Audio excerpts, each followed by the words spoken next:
We got the newspaper teaser yesterday, and today, Play Overwatch tweeted out another Archives mission decryption. The mission itself will be called Storm Rising, and here's the mission briefing.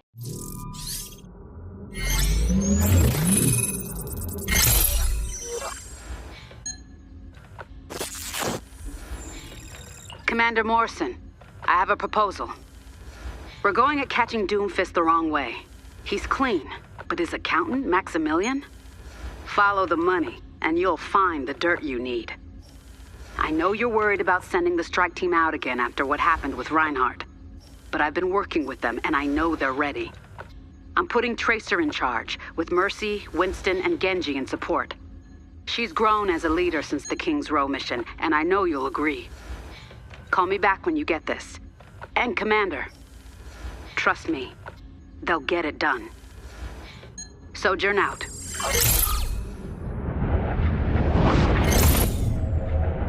All right, first to break down the key facts that this mission briefing explains to us. The name of this year's mission is Overwatch Storm Rising, which is a very particularly Blizzard name, isn't it? Also as well, the dates did get confirmed April 16th to May 6th. That does correlate with the accidental website leak that happened a little whiles back. The characters that we're going to be playing in the mission got announced as well. Tracer, Winston, Mercy, and Genji. Look out, boys, we're running Season 1 Overwatch League dive comp. Talon's not going to stand a chance, because Brigida's on our side. And the next bit that I'm really excited about is we finally get to see the character Maximilian yet again. He's one of the coolest cats in the Overwatch universe and featured in the comics extremely long ago, back when Doomfist was introduced, which makes a lot of sense because I felt like yesterday's teaser was setting up a very Mafia-esque storyline, and Maximilian's the type of guy who fits into that perfectly. Yes, we're talking about Talon here, but this is all surrounding business fronts for illegal operations behind the scenes, and of course, it's a famous mobster trope to finally get caught up based on going after the money, typically tax evasion somehow. Apparently, you can get out of all sorts of crimes, but tax evasion the government won't stand for,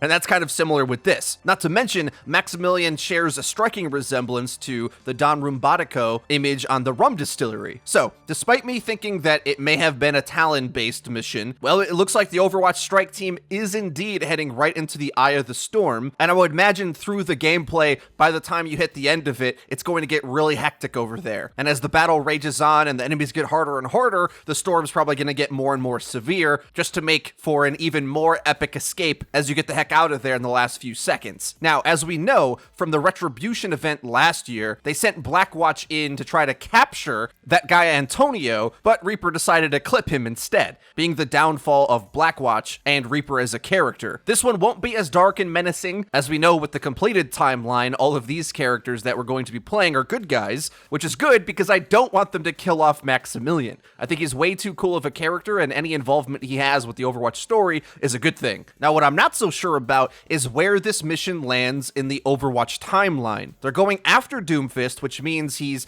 out and prominent, but I assume this must have been before the downfall of Blackwatch, which ultimately was the downfall of Overwatch, right? Because that's when everything spiraled down because of Blackwatch's corrupt influence. Overwatch got a bad rap and they disbanded, so this must be well before that. More in line to a similar timeline near and around the original Uprising event. Sort of the middle point between those two, if that makes sense. Because there's Overwatch forming, getting ahead of steam, doing Overwatchy things like tracking down Maximilian and Doomfist, and eventually they go on and on fighting Talon more and more until the point where they push too far with Blackwatch. That's at least how I see the timeline. You guys can let me know your theories in the comment section down below. I'm sure there's some Overwatch historians out there that know this better than I do. Well, guys, that's gonna be everything for this teaser breakdown. Set your calendars, April 16th, aka next week Tuesday, the event will go live, and if there was going to be any balance changes going through with it, I would imagine they would also be added to the PTR by tomorrow, but Blizzard may settle down on all of the big, massive, sweeping changes that they've been doing,